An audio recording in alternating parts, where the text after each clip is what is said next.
It's Thursday and it's late in the day because I've had some camera problems with my computer. We're still in chapter 13 of Luke, but getting ready to move into chapter 14. And those were pretty ugly feet that you saw coming into this particular video clip, weren't they? Yet they were marked as beautiful feet. Well, I'll explain that to you in a minute.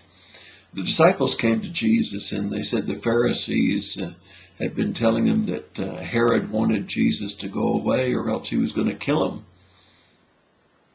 Jesus said there was no chance of that happening since he wasn't in Jerusalem, that was the place where he was to die, just as the other prophets had died in Jerusalem. And yet he says something very interesting in verse 35. He says, "Behold, your house is left to you desolate.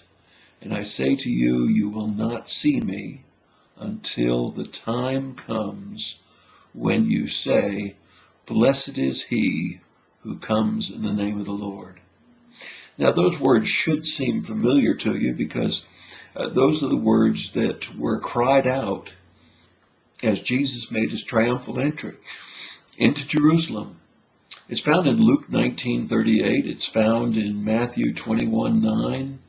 And we see over and over again in Mark chapter 11, verse 9, John chapter 12, verse 3. Blessed is he who comes in the name of the Lord. Well, we know that Jesus was blessed, coming in the name of the Lord, for he was entering into Jerusalem to accomplish what God had sent him to do, to finish the task that he had come for. He didn't come just to heal.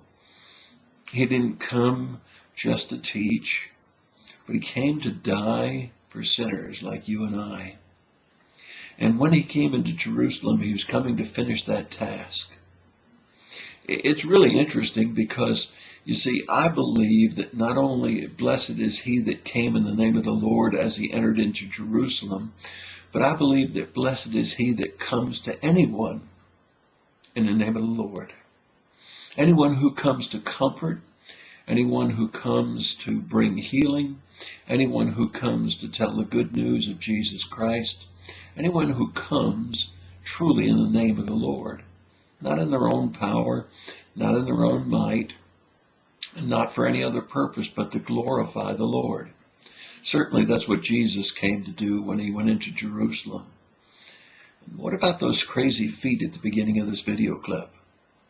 Well, in Romans chapter 10, in verse 75, it says, "Beautiful are the feet who come to tell the good news of Jesus Christ." During my ordination service, I remember the pastor, Tim Wilson, saying, "Pete, bring clean socks when you come to wear those clean socks when we get ready to do your ordination." I said, "What? Clean socks so that when I take my shoes off?" "What am I taking my shoes off for an ordination?" And he said, "Because beautiful are the feet of those that come to bring glad tidings of good news."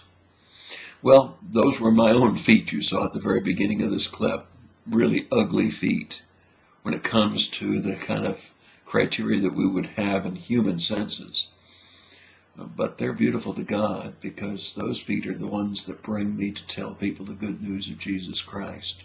I've been given the privilege to speak at a pastor's conference at the beginning of next year for all of Polk County's pastors. And the subject that I was given is the enthusiasm of preaching. Well, it's enthusiastic because I know that I'm an ambassador for Christ and that beautiful are my feet when I come to bring the good news of Jesus Christ. And every time I step into a pulpit or into a teaching situation, beautiful are my feet because I come to bring the good news of Jesus Christ. Take a look at your feet.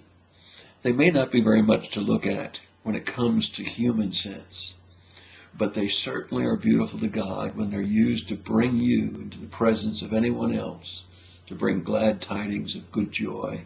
Jesus Christ, born to die for us, and beautiful are those feet to go to tell about him.